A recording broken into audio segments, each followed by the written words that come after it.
Over one weekend in January 2008, a French bank went through its own books and found 50 billion euros of positions it did not know it had. One trader, 1.5 times the bank's own capital. Everyone remembers the 4.9 billion. Almost nobody knows how that number was actually built. And the arithmetic is stranger than the headline. Because 4.9 is not what he lost. It's what was left after two numbers were put together. And one of them was a profit. Jérôme Kerviel joined Société Générale in 2000, not on the trading floor. He went into the middle office, compliance, and spent 4 years as an internal auditor. That is the job of checking other people's trades. Which reports get read, which ones don't. What a position has to look like to pass without a second glance. In 2005, they promoted him to the Delta One desk, junior trader. The method was almost boring. Take a real position.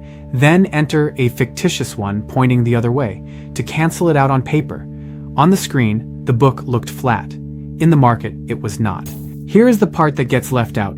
By the end of 2007, Kerviel was up, not down. 1.4 billion euros of profit, roughly half the entire result of his division. And he hid that too, booked fake losses against it to make it disappear. Think about what that means. A junior trader who makes 1.4 billion has to explain where it came from. The winning was as dangerous as the losing. Friday the 18th of January, a control system flagged one transaction. The bank put 20 people on it over the weekend. By Sunday night, they had found all of it. Nearly 50 billion euros built up over the first weeks of January. Monday the 21st, European markets fell apart. And into that, Société Générale started closing the whole position. 3 days of selling into a falling market cost 6.3 billion euros. Against it sat the 1.4 billion he had hidden the year before. 6.3 minus 1.4, 4.9. The bank says the whole loss is his because the positions were fraudulent. Kerviel has always argued the exit made the number. A French court sided with the bank, and that fight ran for 8 more years. So let's start where the trial never really went. How does one man get to 50 billion euros in 3 weeks? To understand the 50 billion, you have to understand how small his job actually was. Delta One is not exotic. You bet that two nearly identical things, an index today, the same index in 3 months, stay in line. Tiny, near-guaranteed profits. Boring on purpose. His desk had a limit. 125 million euros of exposure, checked every day. By 2007, the positions he was hiding had passed 30 billion, more than 200 times the line he was allowed to stand on. On the system, it all netted to zero, because every real bet carried a fake one against it, booked to a counterparty that did not exist.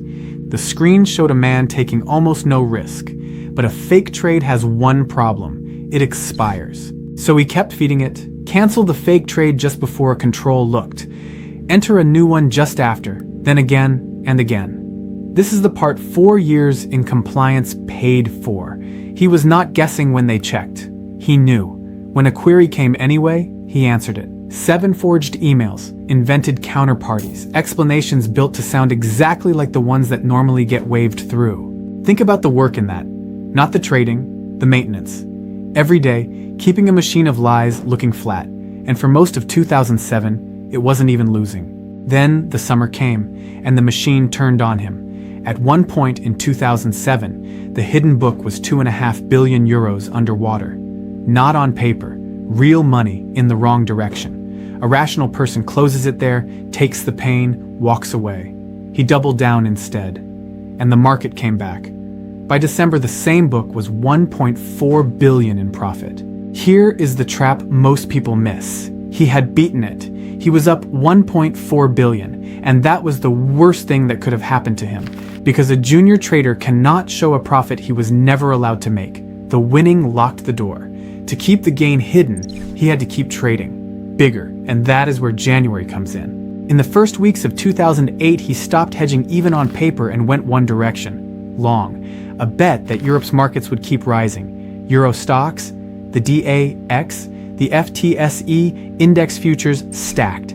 By the middle of January, the position was around 50 billion euros. Sit with that. One man was holding a bet larger than the entire market value of the bank he worked for. If the market moved a few percent, the number that came back would be measured against everything Société Générale was. He had bet the market up. In January 2008, the market was about to do the opposite. Subprime was turning into something bigger. Fear was moving through every desk in Europe, and a 50 billion euro long position held by a man who could not tell anyone it existed was sitting directly in front of it. Then, on the 18th, one number refused to add up, and nobody knew it was there. That is the strange tension of this story. For a few days in January, the biggest position in the building was invisible to the building. Everyone walked past it. The books looked calm. Friday, the 18th of January. A routine check flagged one counterparty exposure that was too big and could not be confirmed. On any other day, it would have been a paperwork question. This time, someone pulled the thread. Around 20 people came in over the weekend and started taking the fake trades apart. Behind each hedge that could not be confirmed was a real position that had never been closed. By Sunday night, they had the full shape of it. Roughly 50 billion euros of one-way risk, with nothing on the other side. They made one decision: close everything quietly, before the market knew a forced seller was in it. Monday the 21st, they started selling into a market that was already collapsing. European indices fell around 6% that day. They kept their own selling under a sliver of the total volume so no one would notice the size of it. The next day, the American Federal Reserve made an emergency cut to interest rates, the kind it almost never makes between meetings. The Fed later said it did not know the selling coming out of Paris was Société Générale unwinding one man's book.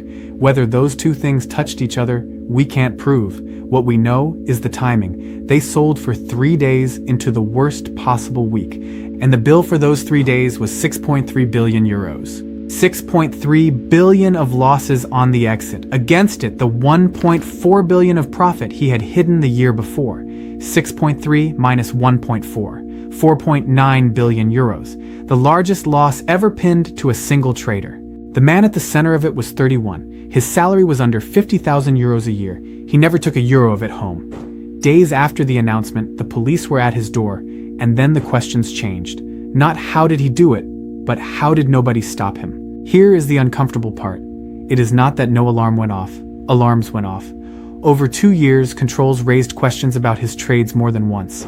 Each time he gave an answer, and each time the answer was accepted. A position 200 times over the desk limit did not trip a hard stop. Forged emails from counterparties that did not exist were taken at face value. A man whose whole job had once been checking trades knew exactly which answer made a checker move on. None of that is a defense of what he did, but it is the reason the story does not end with him. Because if one junior trader can hold 50 billion euros for weeks and the building never feels it, then the building has a problem that is bigger than the trader. A French court would eventually say exactly that, but not for 8 years. October 2010. The court convicted him on every count: breach of trust, forgery, unauthorized use of the bank's computers. 3 years in prison, firm. A permanent ban from finance, and an order to pay back the entire loss. 4.9 billion euros. 4.9 billion from a man who had earned 48,000 a year. The bank's own spokesperson called the figure symbolic. Nobody expected to see the money. He appealed. It was upheld. He appealed again. In 2014, he went to prison and served about 5 months before an electronic tag. And that looked like the end of it. It wasn't. The same year he went in, France's highest court took the case apart. It kept the conviction. He had forged, he had hidden, that stood. But it threw out the $4.9 billion and pointed, in writing, at Société Générale's own failures of control. 2 years later, a second court finished the job. It found him partly responsible, and the bank's oversight deficient. The 4.9 billion he owed became about 1 million. From the largest personal debt ever handed to a trader, down to a rounding error because the court decided the bank had helped build the hole it fell into. So which was he? A rogue who nearly took down a bank, or a scapegoat for a system that was happy to look away while the same trades were making it money? He has always argued the second, that his managers knew or chose not to know as long as the book was green. The bank denies it, and the courts have gone both ways. One even ruled his firing unfair, before that too was overturned years later. Here is what is not in dispute. He forged the trades. He hid the position. That part is his, and the law is done with it. The other part, how much a bank chooses not to see while a man is making it money. The law never really closed. He did the arithmetic in the dark. You just watched it in the light.